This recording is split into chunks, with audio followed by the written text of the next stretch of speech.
Okay, so there's a couple of introductory things that I want to talk about here real quick. Definition. Okay, what is emotional intelligence? Okay, now emotional intelligence, by the definition you can see there, it's really about your capacity to understand your own emotions and to also pretty much be aware of other people's emotions. And I like this definition, to discriminate between different feelings and label them appropriately, and to use emotional information to guide thinking and behavior. So that's kind of a detailed definition, but that's what it is. And I think most of you are at least somewhat familiar with the term. You've heard about it, and so we're going to go into it in a little bit more detail. I just found this information this morning. I was doing some additional research, and a study by the firm Office Team revealed that 21% of employees believe emotional intelligence is more valuable in the workplace than IQ, and nearly two-thirds said that they are equally important. So if anything, what we are looking for here is a kind of a good balance between IQ and EQ. And this is also interesting. Overall, 99% of human resources professionals, 95% of managers, and 99% of employees think it's important for employees to have a high EQ. It helps them understand their own emotions and understand and react to the emotions of others. Now that is kind of interesting information. There's probably a lot more research out there. There's a ton of information, certainly, if you go on the internet and take a look. But I also found this. This comes from Dana Brownlee, who is a speaker, coach, motivator, things like that. And she said managing various stakeholders, particularly difficult ones, and I think that you as project managers probably know a thing or two about managing difficult stakeholders. Project managers are at the proverbial hub in the center of the wheel. And I've actually seen illustrations that depict project management and a project manager as absolutely being in the hub or center of a very, very complex wheel, constantly being pulled on by various different stakeholders with different personalities and interests. So one of the things that I think people don't understand about being a project manager is that your role, it's a multifaceted role, and it does involve, and I'm not going to say that we're all psychologists and psychiatrists and specialists, but we do have to understand a lot about people, a lot about what causes people to get upset, what emotions are running within people, and things like that, besides the other aspects of project management, the planning and the executing and so on. So we must become masters at managing these different stakeholders and their associated expectations. And I really like this last part. What an amazing skill that all leaders could benefit from. So that's what we want to talk about. We want to talk about these skills of being an exceptional leader through emotional intelligence. I also have this quote, and this actually comes from a program that I do called Managing Difficult Stakeholders. And I thought it would be appropriate here, and it's pretty self-explanatory. Treat people as if they were what they could be, and you help them become what they are capable of becoming. So we got to give people the benefit of the doubt. We've got to feel that people are willing to do the job, that they actually have great capability. And some of you might be familiar with something called the Pygmalion effect. So let's focus on the positive side of people and use our emotions that way to really improve the work environment, the project environment, and our own work life, basically. So here's what we'll talk about in this webinar. We'll provide information about skills and techniques that will assist in managing the emotional aspects of working with people on project teams. Now, I focus this on project teams, but it really is relevant to people in any office, any kind of a team, whether you're working on a project or not, or even if you're a project manager or not. Okay, there are benefits of practicing emotional intelligence, and we'll talk about that. There's information here that will assist you in improving your ability to manage professional working relationships. And I was trying to be very specific about that. This presentation is really focused about the work environment, although there are things about it that you can apply to your personal life with friends and things like that. But I was focusing more on the professional working relationships, getting along with people at work and things like that. And then, of course, I'm going to suggest some strategies for managing the changing stakeholder demands through the project life cycle.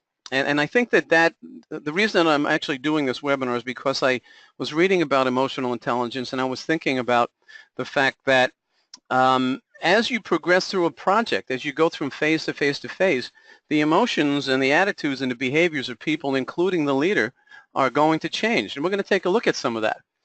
Now, talking about phases, some of you have probably seen this before, but this never gets old for me. And I picked this up many years ago, and I still use it because I think it does make sense. But what are the project phases as we know them? Okay, the first one is initiation. Let's get the project started. Now, I just want you to think about what kind of emotions are going on in the initiation stages of a project. Are people happy? Are they celebrating? Are they excited? Exactly, what kind of emotions are found there? Then there is wild enthusiasm. So we've got the project started, and people are really absolutely thrilled about the fact that they've got this assignment. The question is for you is how many of you are in the wild enthusiasm stage of the projects that you are working on? I'm just curious about that. Now, from wild enthusiasm, as the project starts to take shape, we move into what is called the disillusionment phase, a phase where we start to wonder, what did we get ourselves into? And you can then see that, again, there is a shift in behaviors, and maybe you're going to start to see a little bit of change in the emotions of people on the team. Then we go into the next phase, chaos. Chaos. All right, now we're in some trouble. We're not really sure what we're doing. We've got some people that are pulling us in multiple directions. We've got resources that are arguing with each other. We've got people that are not really sure what the scope is. We are definitely in chaos. From chaos, somebody's going to go to the next phase, which is called search for the guilty. There's got to be a reason for this, and of course, we're going to find someone to blame. So search for the guilty, the next phase. And then from there, the next phase comes up is punishment of the innocent.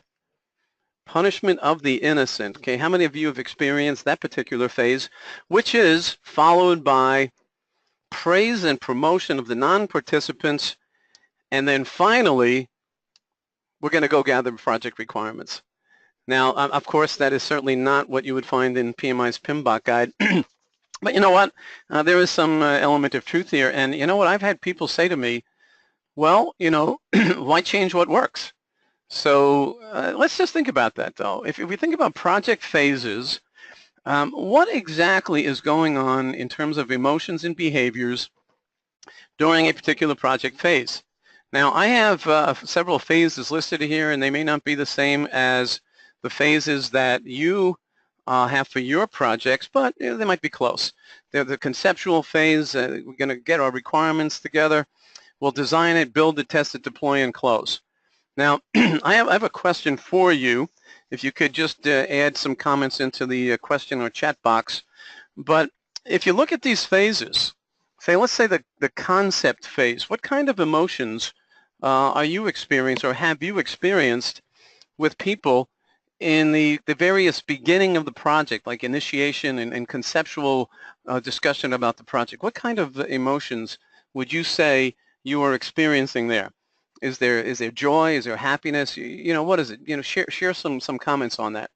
Or for requirements, design, build, what have you seen in terms of emotions in any of these phases? Okay, so let's see. We've got a couple of comments. Let me take a look at what you have in terms of comments.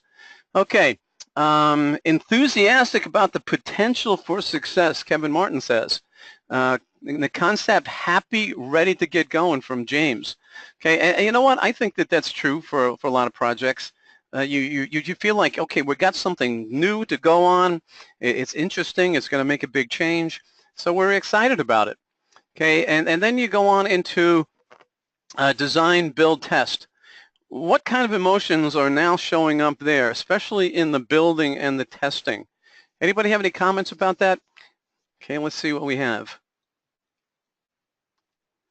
Okay, Danielle says, during these phases, I have seen different variations of anxiety in addition to excitement. Okay, now that actually has a lot to do with how the project is going, what the status is, how people are feeling, and you know what? I think it has an awful lot to do with the capability and of the leader in terms of the ability to communicate information and to solve issues. Um, James says starts to get scary. We have to talk to them. Okay, James, and I think a lot of people know who you're talking about when you're referring to them. Okay, um, this is getting to be difficult, and they become anxious, according to Kevin. So yeah, and this is what my point here about this whole idea of emotional intelligence is that we may take for granted what's going on in the minds of people during these particular phases. Now I can equate that to your process groups also, initiating, planning, executing, monitoring and controlling, and closing. So I have another question for you, and that is, in which process group do you feel that you have your greatest potential for argument and conflict to develop? Is it initiating, planning, executing, monitoring, controlling, or closing? Okay, let's see what we have here, what people say. Okay, let's see. Renee says, I've seen people upset because we are not building what they envisioned. Wow, that's interesting. And you know what? That is really not that uncommon, what they envisioned, and yet they didn't speak up to tell us what they envisioned. Renee says initiating. I think it's Juliana Kaiser says execution. Seems like a trick question. Could be in any phase. Yeah, Stephanie, it could be. I'm kind of thinking myself that most conflict seems to me, at least in my experience, has been in the planning and executing processes. And maybe a little bit during monitoring and controlling when people start to argue about what should change and what shouldn't change. Kevin says planning around vision and options to achieve the goal. James says because they believe that it is not working. That's planning. And that's really kind of an interesting thing. So I'm kind of leaning towards planning and executing, where we're going to see most of the arguments start to develop. That's at least my opinion. Now I have a poll question that I'm going to bring up. Before I do that, just take a look at this slide real quick. And one of the things that I was told a long time ago is that every change is a project, and every project is a change. And people have emotions that are tied to change. So we have emotions that are definitely associated with projects that we work on. There are some people who really, truly do not want to be on your project team. There are some people who think that the project is absolutely wrong for the organization. And so you go through these stages. So these are some typical emotions that you might actually see. Immobilization means they went into shock. This is going to happen, and they don't know what to do. And they can't move forward, backward, or anything. They're sort of like frozen in place for a little while. And then they go into denial. This isn't really happening. They're not doing this. They're not going to make this project. I'm not going to get involved in this. And then, of course, that kind of goes down into the anger. I'm going to start getting mad at people. Then they're starting to negotiate. Well, isn't there some other thing that we can do? Or maybe you can get somebody else to do this. And when that doesn't work, people often feel some depression. And eventually, if you have a good leader and someone that's listening, maybe we can minimize the amount of depression and get into this area of exploration. Look at the possibilities that are out there. This is why we're doing it, and maybe if we're very good at change management in the first place, that we would minimize a lot of these emotions that we experience. But what are the possibilities and the opportunities which would then lead to, in many cases, acceptance? So we do have some issues revolving around emotions, especially when people are assigned to projects and maybe when they don't really understand why the project was put into place in the first place.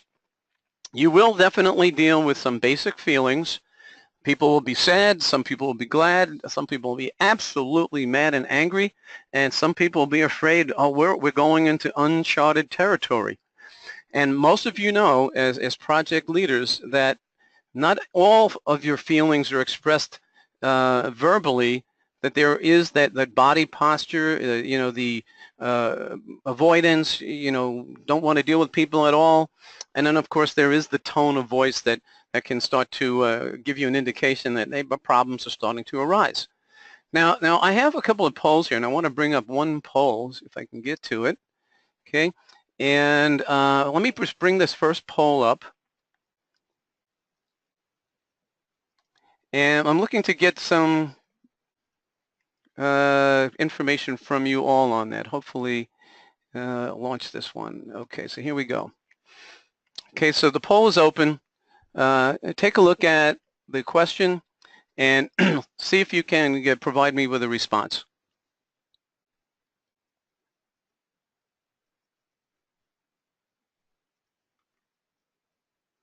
In the project work environment, okay, let me just get that.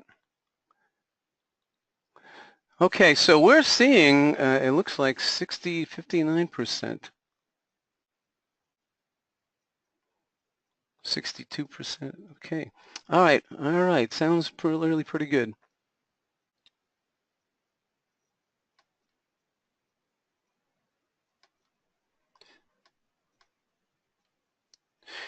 Okay, so I'm going to close this poll right now because we seem to have gotten a good answer here.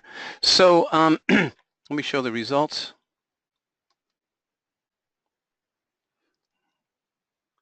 All right, so 69%, I'm sorry, 63% say most of the time. All right, and that's an interesting thing.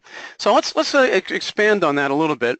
Let's go a little bit further and talk a little bit about what I call the feelings vocabulary. So, so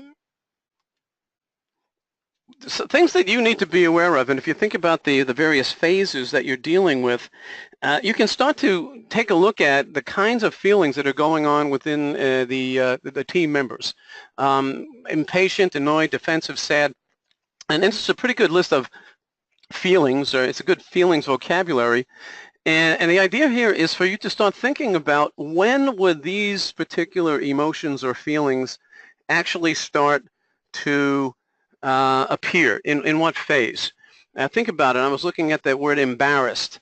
At what point in time in your project might you start to see people expressing embarrassment? Anybody want to share their thoughts about at what stage in the project that actually might appear, or when that might appear, or a reason why your team members might actually start to display some embarrassment? Okay, let's see what we have here. Okay, tasks are not completed on time, according to Kathy. Danielle says not completing tasks on time or poorly executing tasks. Suketo says execution and implementation. And testing, this does not work. Okay, so now if you think about it, I'm trying to tie emotions to other things that we do as project managers. When you start to see people are embarrassed or worried or bewildered or nervous or skeptical, which knowledge area would you relate that to? Right? We have the 10 knowledge areas in the PMBOK, but if somebody's angry, skeptical, bewildered, nervous, disappointed, embarrassed, what knowledge area might you think that actually is associated with? So I'm looking for comments. Danielle says the HR. James says HR and communications. Anybody else? You know what I was thinking? I was thinking risk. I was thinking risk management. If people are anxious, worried, bewildered, nervous, disappointed, that you probably didn't do a very good job of doing your risk assessment, and people are now getting really nervous because the plan is probably not where it needs to be. So again, if you think about the knowledge areas, you think about the process groups, you think about the phases, you will see that depending on what you are doing as a project manager and as the leader of the team, that you might actually be contributing to these emotional issues. Now, I'm going to show you a chart that I'd like you to really look at in detail, and it's really about your leadership behaviors, and I'm prefacing that with these questions. Considering a specific project phase, now again, your phase names might be different, but I think they all are somewhat similar to design, build, test, things like that. But if you take a particular phase and then think to yourself, what would be your daily leadership activities? If you were in initiating, or if you were in a conceptual phase or requirements phase or planning, you got to think about what are your daily leadership activities, and then what behaviors are you displaying? And then ask yourself, how do you plan and utilize that leadership time in each of the phases? And then what behaviors should you be focusing on? Now, before I go to the chart, I see a question came up, so let's see what we have here. Okay, there is risk management within resource management. This is a comment, not a question. And you're right, Jose. I'm going to say that we need to make sure that risk management kind of is an overarching knowledge area in just about all other knowledge areas. And certainly in resource management, we have to take into consideration the risks. Who are we assigning to the project, their skill levels, and what could possibly occur. So that's a good point to bring up, so thanks for sharing that. Okay, so let's take a look at this chart. Now, this is not a complete chart, but I want you to take a look at the behaviors, and then I want you to think about the phase. Maybe you're in a particular phase right now. Some of you might be just initiating a project. Some of you might be in planning. Someone might be actually implementing and executing, testing, or whatever it is. But the question is, in terms of leadership behavior, what % of your time is spent informing, directing, clarifying, persuading, collaborating, brainstorming, reflecting, observing, disciplining, resolving interpersonal conflict, and praising and recognizing? And you have to think about that, because this is, again, in my opinion, as you progress through your project, that your behavior as a leader is going to be shifting, and that you're going to place more emphasis on certain behaviors than on others. I'm thinking that informing, directing, clarifying, and persuading might be in the earlier stages of the project, where we're trying to get people to understand the scope and the work that has to be done. Collaborating, I would think that really should be across every phase of your project, that you as a project leader should be looking to get people to be in a collaborative mode all the time. And there will be, again, depending on the phase that you're in, the need to resolve interpersonal conflict. And you have to ask yourself, when am I doing that? How much of my time is being spent in every phase resolving interpersonal conflict? Are you disciplining people? Think about the % of time each day during a phase that you are disciplining someone. And when I mean disciplining, you're going after them because the work isn't done, poor quality, they're not showing up for work, that they are being disruptive, whatever the reasons are. How much time are you spending doing that? Okay, now once you think about that, and here's one more thing, praising and recognizing. Okay, now I'm going to go back to ask you a question on this, but let me ask you a question. As far as praising and recognizing, and I'm looking for more opinion here or suggestions, when should we be doing our praising and recognizing? I'm just kind of curious, so I'd really like to get some comments on that. When would you, as a leader, considering your project lifecycle phases, when should you be making sure that you're doing some praising, recognition, and acknowledgement? Okay, so let me see what kind of comments we have here. Okay, daily, excellent. Okay, Kevin says daily. Kevin, right on top of things here. Danielle says whenever necessary. And yeah, look for somebody used to say a long time ago, look for people doing things right. Okay, as often as possible. Juliana, I'm sorry if I'm not pronouncing your name right, but it looks like Juliana. Juliana, I'll get that right yet. On an ongoing basis, Stephanie says during execution. James says always work harder to catch them doing something right. Excellent. James, you get extra points for that. Should not be limited to one point in time. Daniel, that's absolutely correct. And that's what I'm driving at. Kathy says throughout the entire project. Dima says all life cycle of the project. And Jose says daily.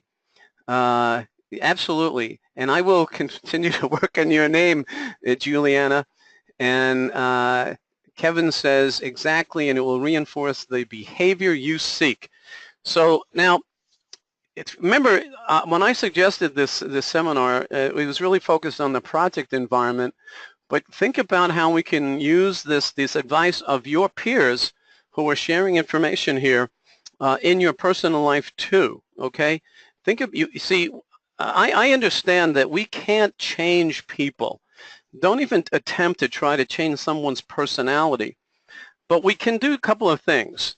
One thing that we can do is that we can be aware of our own behaviors and what those behaviors can do, how it can impact other people. And we have choices about how we behave.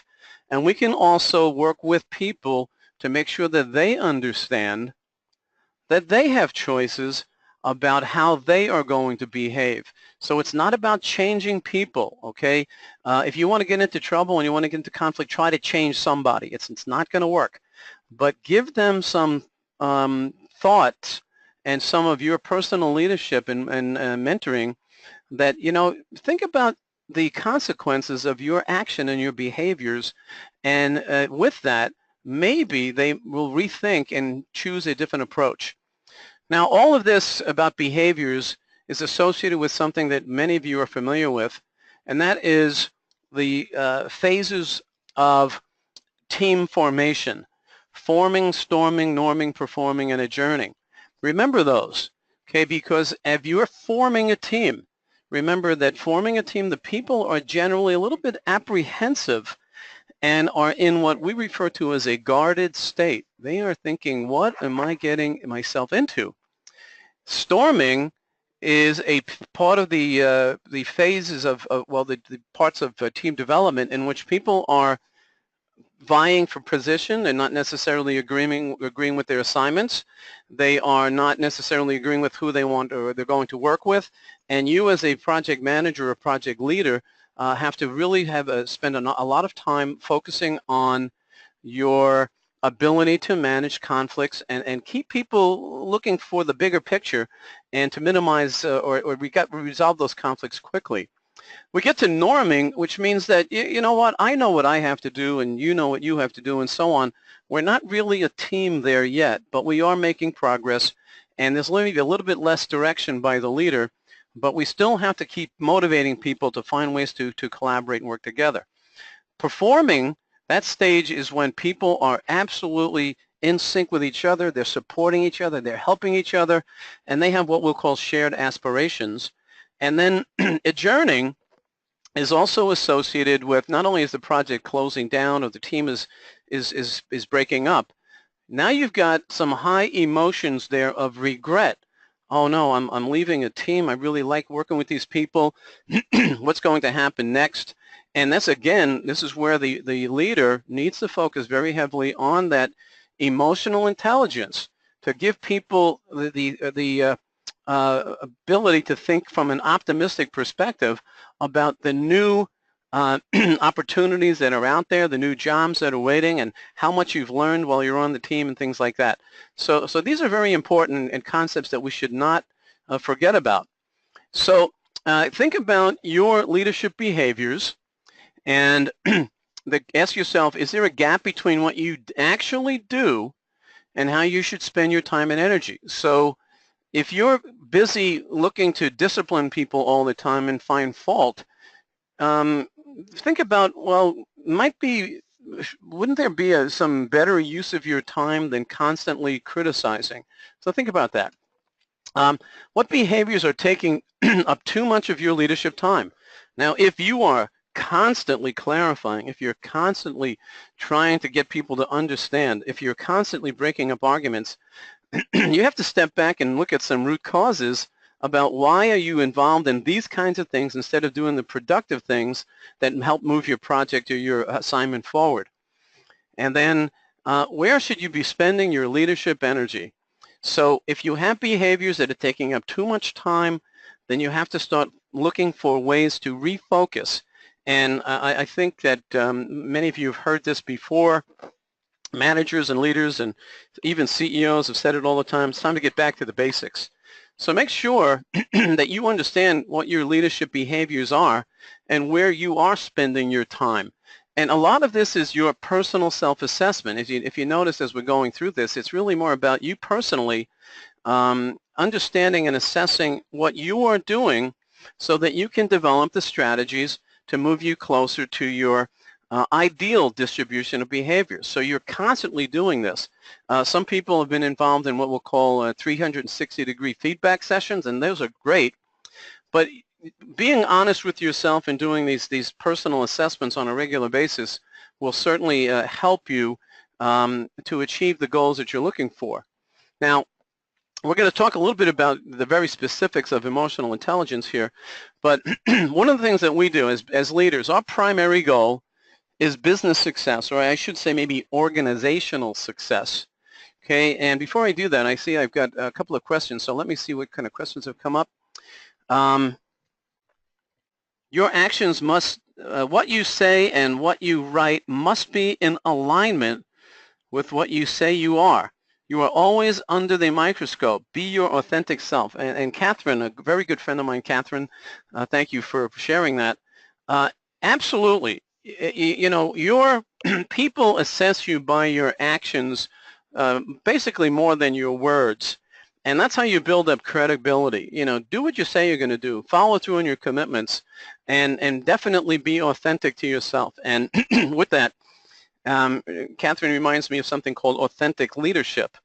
And authentic leadership actually means that you, whether you have people following you or not, are doing something that is adding value to your organization, to your teams, to the people around you. So be an authentic leader. Create value. You can do that every single day, and people will notice that. So our primary goal, business success, invest your time wisely.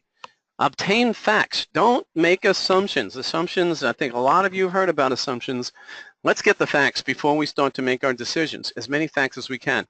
Observe and identify emotions involved. Take a minute and make an assessment. I always tell people, especially project managers, do not jump to conclusions and solutions. Let's observe, okay, and let's see what is going on first. Gather up information. Now, if you are going to engage in some kind of an emotional situation, it is also important for you to assess how your image is going to be affected, the image that people see of you and your own self-image. Because if you get into an argument and it becomes loud, I guarantee people remember that. They remember that for long periods of time. So remember, in dealing with these situations and the use of your time, you know, always keep an eye on that self-image from both sides. Ask yourself if you are part of the problem. And you know what? A lot of us say, it's not really my fault. It's always their fault. Well, let's think about that in a little bit more detail. Are you really sure that you didn't do something to contribute to the problem? Now, sometimes issues have a short-term, sometimes a long-term effect, but you have to kind of go through this assessment to determine what your best behavior will be, and then find your solutions collaboratively. If you have to do it yourself, or if you're going to delegate, of course, these still all are valid. Now, a few other things here as we get into the emotional intelligence part. Venting, I think a lot of people vent, and you know what? They feel really good when it's done, but now you have to ask yourself, was it the right thing to do? You might feel good for like 30 seconds, but now what's the long-term effect on the relationship? What damage did you just cause by venting on a person because of some issue that you have festering inside?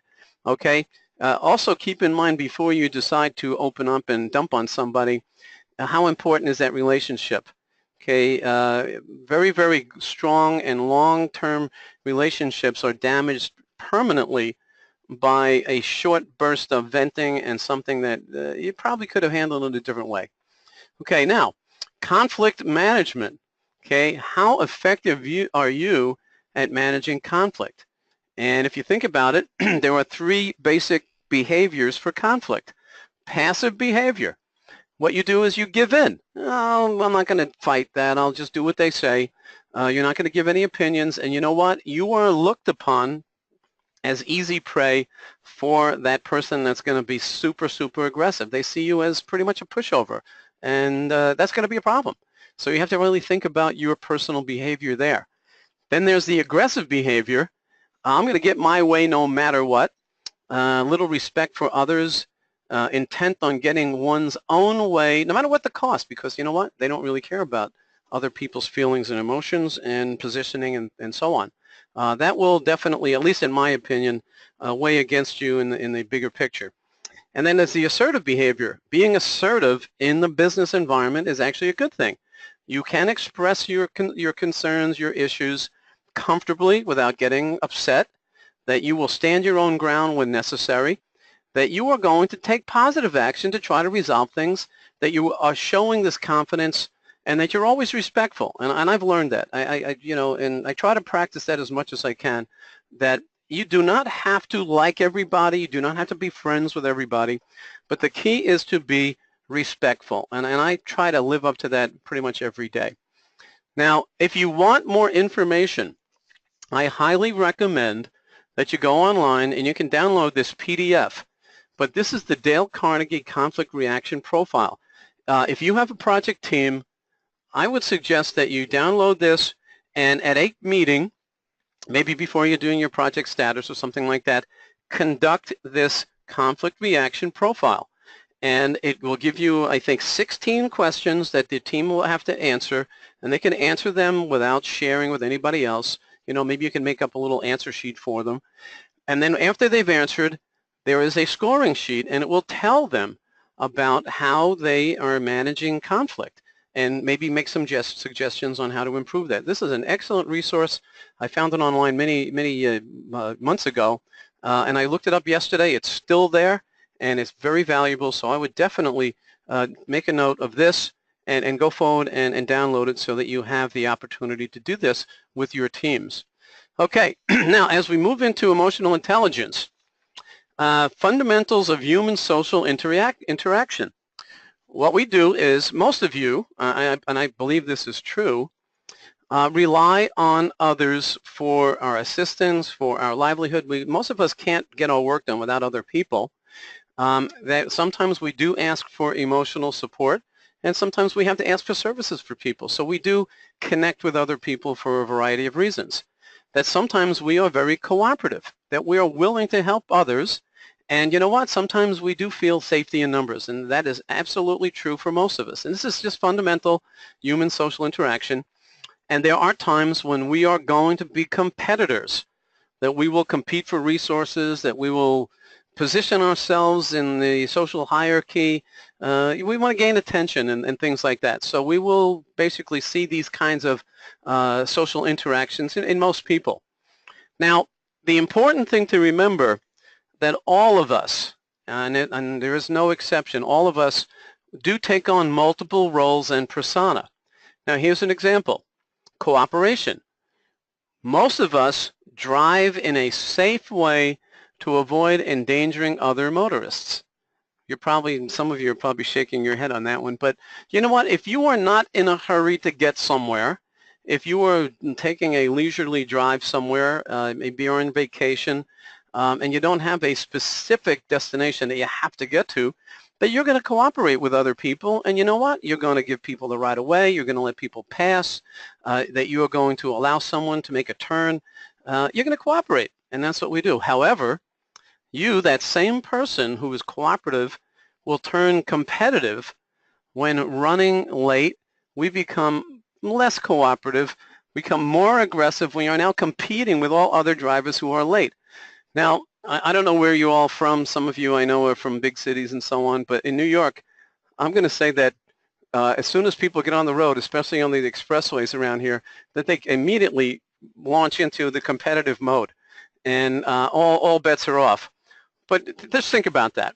There are times when you are a highly cooperative and collaborative individual, and then the circumstances will drive you into being highly competitive or impatient or any combination of other types of behavior. Now, other forms of human social behavior include the fight or flight reflex. That's a natural thing. We're either going to do battle or we're going to run away. Now, if you look at the second bullet, the impulse of fight or flight is generally not the best response when dealing with people in the workplace or on teams. You can't run away from everybody, and so you aren't going to fight with everybody. So we have to find some middle ground there. And then, of course, we have to deal with stress. And in the work environment, and generally in stress, is not generally immediately life-threatening, but stress can be ongoing, and it can certainly be draining and debilitating. And these things are going to launch those behaviors that we need to be aware of. So here we are, emotional intelligence. What is it? Well, there's a lot of definitions out there, but this is the definition pretty much picked up off the internet. A self-perceived ability to identify, assess, and manage the emotions of oneself, of others, and of groups. Okay, I see a question, so let me go to the question. Okay, I like to use coopetition. Oh, that's a new name, a new word. For teamwork, coopetition or coopetition, sometimes spelled cooperation, is a I'm having trouble reading all this. Neologism coined to describe cooperative competition. Coopetition is a portmanteau, a good word, excellent word, of cooperation and competition, emphasizing the petition-like nature of the joint work. Okay, so this is something new for me.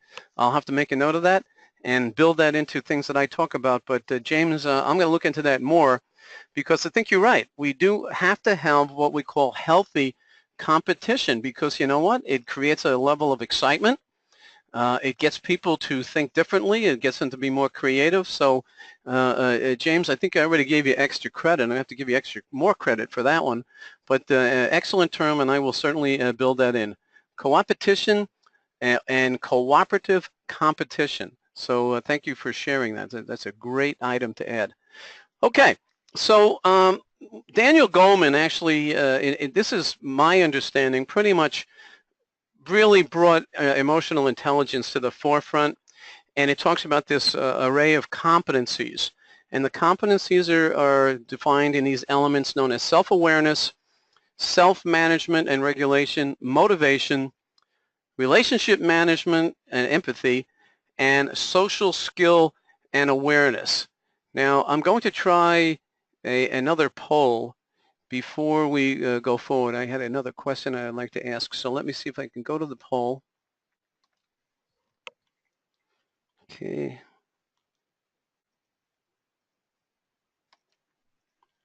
Okay, the question is, in which project phase does most conflict and emotional reaction occur? Okay, and let me launch that, and let's just see what happens. Concept, planning, implementation, testing and acceptance. Okay, so this is just a general, kind of get an idea of how people feel about when we seem to have our conflict mostly. Okay.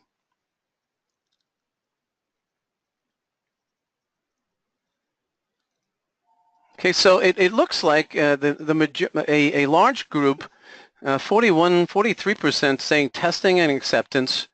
We're split evenly between planning and implementation, and about 15% in concept. So it looks like the concept phase, the conflict is actually lowest, but as we progress through the project and we get past planning, we start to see a significant rise in the potential for conflict. So I think that that's a very interesting thing. And keep that in mind as you move forward with the projects that you are working on. Okay, I've got a question here or a comment. This is excellent, by the way. Kevin Martin, who reads dozens of books per year, And I'm very familiar with this particular book, Emotional Intelligence 2.0, Travis Bradberry. And I have to tell you, those books by Travis Bradberry are, if you're a leader, it doesn't matter if you're a project manager, those books should be on your bookshelf, and you are going to find a huge amount of information about leadership, emotional intelligence, about a number of other subjects. That's a great series of books. So Kevin, thanks for sharing.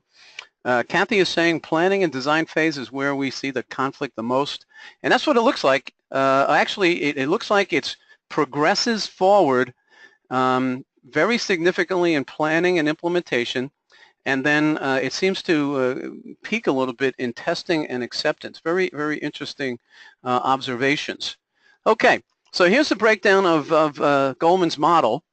Self-awareness, and I won't go through all the details here, but the ability to read one's own emotions and recognize their impact while using gut feelings to guide decisions. So, you're kind of using your internal mechanisms to make decisions, making sure you know your strengths and weaknesses. Self-management, making sure that you are aware of the mood that you are in. Oops, I got to go back and close the poll so people can see that. So let me close that and share. Okay, so self-management, are you prone to, scream out loud and yell out loud because of a change in circumstances? Motivation.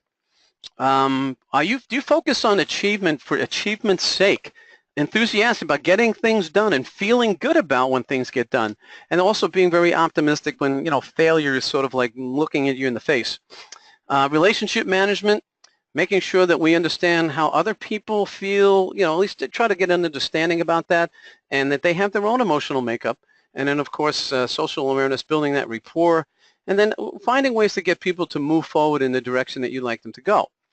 So emotional intelligence is about self-control, self-awareness, managing your verbal and nonverbal communications. Now, I have to tell you that nonverbal communications are very, very difficult to control. I mean, we have what we call knee-jerk reactions. The point here is that you should become aware of some of the things that you do. When somebody makes a comment, or you're always groaning, or you're always making some kind of a comment under your breath. These are, sometimes we don't even realize that we're doing these things, and that's where you really have to pay attention. And then, of course, look for the way to create a satisfactory relationship. Like I said, you don't have to be friends with everybody, but let's have that respectful relationship. So I got another comment. Okay, Kevin says the polls are up, but I just moved the polls, so I think that we're good. I'll make sure that they're hidden. Okay, so we can move forward. All right. So we have these issues in emotional intelligence, control, managing how we respond, our verbal and nonverbal communications, and so on. And then if we do understand emotional intelligence, it helps us to act consciously.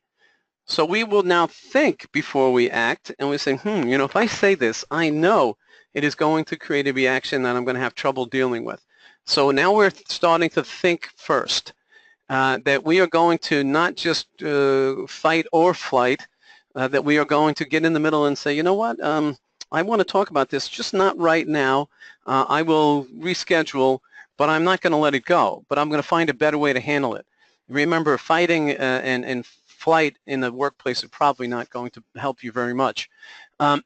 Make sure that you think through the situation, and if we do practice emotional intelligence, as it says here, that we will be able to achieve success more quickly and more consistently, because what we're doing is we're developing higher quality relationships.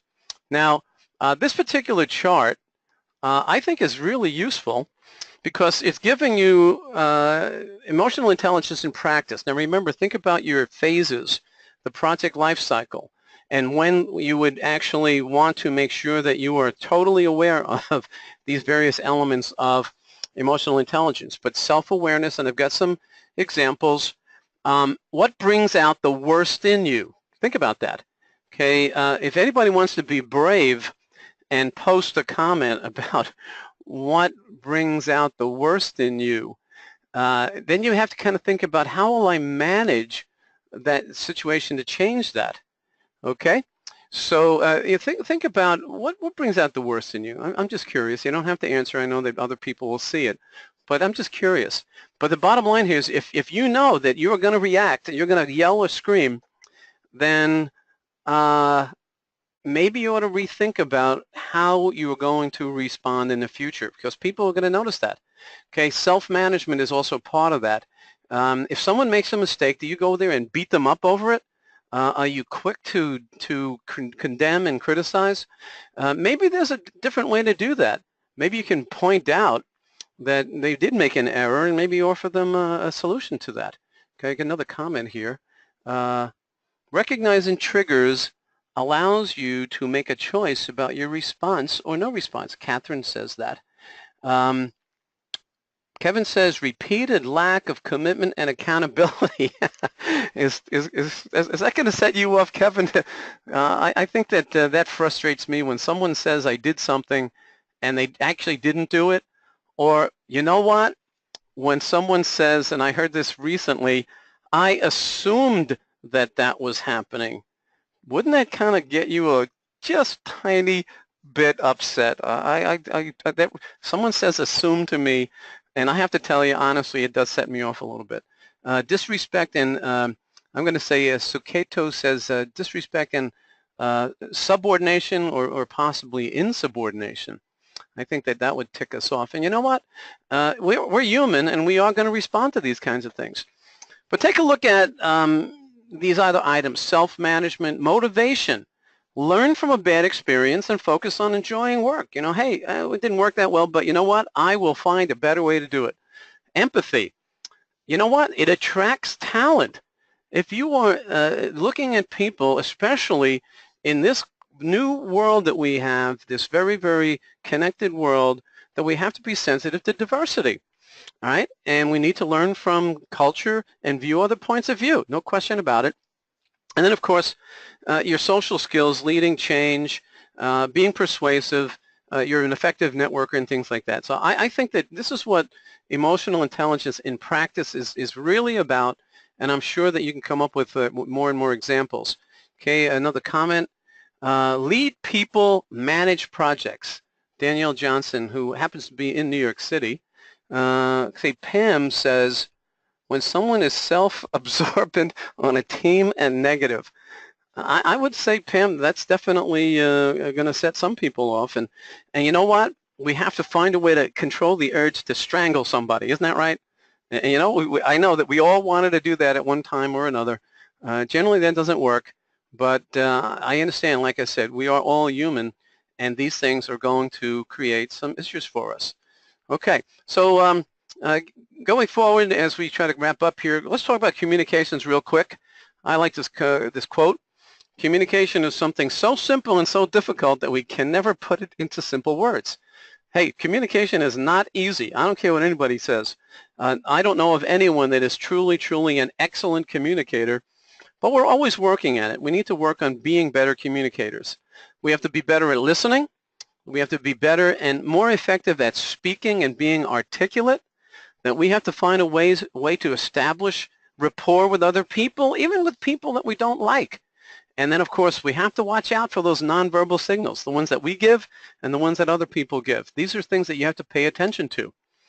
Now, I've only got a few more minutes before we close out here. I know you all got busy schedules, but could you post some examples of what you believe to be common communications barriers that you have experienced in your work environment? What have you seen in terms of communications barriers? Okay, just share a few thoughts on that. Okay, because I think that a lot of these are going to be common. James says too many emails. Okay, so James definitely and if I was to score points for these programs, James would be leading in points. I'm going to have to do something special for you. Start talking. All right. You know what? Sometimes too much talking can be a barrier. Variation of core values, according to Kevin. Introverts. Suketu says introverts. Yeah. Other communication barriers would be education, gender, cultural background. These are kinds of things that can create some barriers for us, and we would have to find ways to deal with that and deal with that in a positive and effective way. Okay, things that we can do, actually barriers, the physical barriers, geography. One person's perception of another, just by looking at a person, that can create a barrier. We have interpersonal issues like withdrawing. We get into routines, and you know what? People see you in a routine and they're going to tend to leave you alone. And what's your behavior when winning and losing on something? Okay, so preparing for more effective communication. Again, listening, definitely key.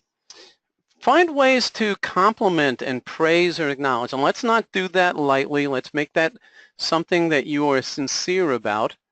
Okay, and I got another comment here. Dima says language, for sure. Dima also says status. That's important, Dima. I think that people in the business world are getting to understand that more and more. For me, I did not really see that until in the last several years when I started to do a lot of international travel and I began to understand status from a diversity perspective. And I think that's an important thing for people to be aware of. So look for common interests. Look for advice. Make people mentors whenever possible. Be aware of the needs of an individual, and you know what? Smile a little bit.